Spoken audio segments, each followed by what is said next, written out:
자, 이번 영상의 주제는 정제 탄수화물을 끊고 다이어트 탄수화물을 섭취하는 요령에 대해서입니다. 지금 화면 왼쪽에 떠있는 것과 같은 내용의 질문이 댓글로 올라왔고 그 댓글에 대한 세 번째 답변 영상입니다. 이제 요 앞에 영상을 보신 분들 같은 경우에는 정제 탄수화물이 어떤 과정을 거쳐서 우리 몸에 잦은 배고픔을 유발하고 체지방을 축적하게 되는지에 대해서 충분히 이해하셨을 거라고 생각을 해요. 그래서 우리가 나쁜 탄수화물이라고 부르는 이 정제 탄수화물만 끊을 수 있으면 잦은 배고픔을 느끼지 않아서 어렵지 않게 다이어트가 가능하다는 걸 충분히 이해를 하셨을 겁니다. 앞에 영상을 안 보신 분 같은 경우에는 지금 오른쪽 상단에 영상 링크가 나오고 있으니까 링크 클릭하셔서 영상을 보시면 됩니다. 정제 탄수화물의 섭취를 줄이는 요령은 크게 두 가지가 있는데, 첫 번째는 아침부터 시작하는 것입니다. 사람이 잠을 자는 동안에는 음식을 먹을 수가 없기 때문에 잠을 자는 동안에 혈당 수치가 점점 내려오게 됩니다. 그래서 아침에 일어났을 때가 우리 몸의 혈당이 가장 낮은 상황인데, 이 낮은 혈당일 때 정제 탄수화물을 제외한 음식을 먹게 되면 혈당이 애초에 많이 높아지지 않기 때문에 그 첫 번째 영상에서 말했던 혈당 낙차 문제가 생기질 않아요. 혈당 낙차 문제가 생기지 않기 때문에 가짜 배고픔이 없고, 그래서 정제 탄수화물을 끊는 게 좀 더 쉽다는 거죠. 반대로 아침에 일어났을 때 정제 탄수화물로 식사를 하게 되면 혈당이 과도하게 높아진다는 특징이 생기고, 그럼 혈당 낙차 문제가 생기고 가짜 배고픔 때문에 정제 탄수화물을 끊는 게 더 어려워진다는 거예요. 이제 보통 우리가 다이어트를 결심했을 때 당장 시작하지 못하고 다이어트는 내일부터 라고 결심하게 되는데, 그 이유가 여기 있다고 생각을 하시면 됩니다. 그래서 첫 번째 요령은 아침부터 시작하는 거죠. 이게 상당히 중요해요. 자, 두 번째 요령은 배부르게 먹는 것입니다. 자, 여기서 말하는 이제 배부르게 먹는다라는 게 칼로리는 낮은데 부피가 큰 음식을 먹어서 포만감을 유도한다라는 개념은 아니고요. 실제로 몸에서 필요한 칼로리를 다 챙겨 먹는 걸 얘기를 해요. 보통 정제 탄수화물을 줄이려고 하시는 분들 같은 경우에는 이제 다이어트가 목적이신 분들이 굉장히 많아요. 그렇다 보니까 정제 탄수화물을 줄이면서 식사량까지 함께 줄이려고 노력을 많이 하시거든요. 자, 그럼 이렇게 되면 우리 몸은 정제 탄수화물을 먹고 싶은 유혹도 견뎌내야 되고, 몸에 에너지가 부족한 배고픔도 견뎌내야 돼요. 이 두 가지를 동시에 참는 건 굉장히 어려운 일입니다.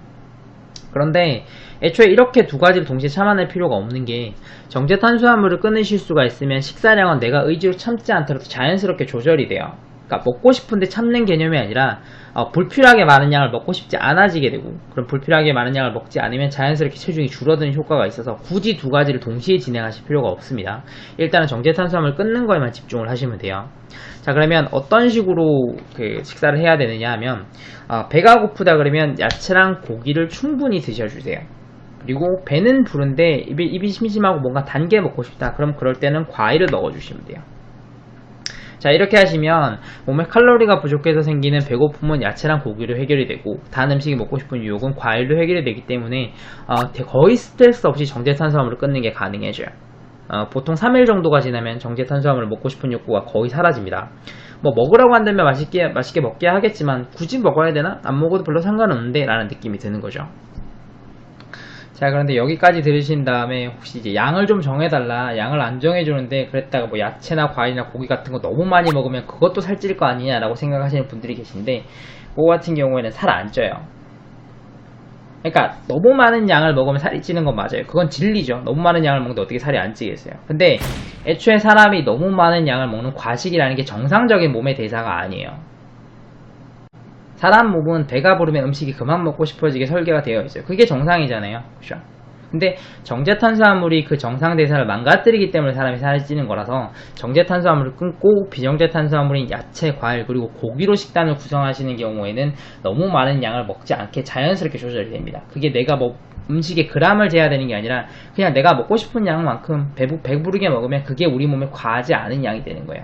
그리고 과하지 않은 양을 먹으면 우리 몸에 불필요한 지방은 자연스럽게 점점 줄어들게 됩니다. 요거 같은 경우에는 직접 해보시면은 아마 놀라실 거예요. 생각보다 많이 안 들어가네? 생각보다 조금 먹네? 라는 느낌이 드실 거기 때문에 요건 해보시는 수밖에 없어요. 자, 그래서 이제 요런 식단 구성으로 배부르게 드시고, 요거를 아침부터 드시면 정제 탄수화물을 어렵지 않게 꺼내실 수 있기 때문에 질문자분이 물어보신 고도비만이라고 하시더라도 시도하실 수 있는 방법이에요. 그럴싸하죠? 상당히 긴 영상인데 끝까지 봐주셔서 감사하고요. 영상이 재밌으셨다면 구독하기, 추천하기, 그리고 공유하기 해주시면 감사하겠습니다. 구독하기는 영상 오른쪽 아래에 있는 워터마크 클릭하시면 구독이 되시고요. 그러면 저는 다음 시간에 또 다른 영상으로 찾아오도록 하겠습니다. 다음 시간에 만나요. 안녕.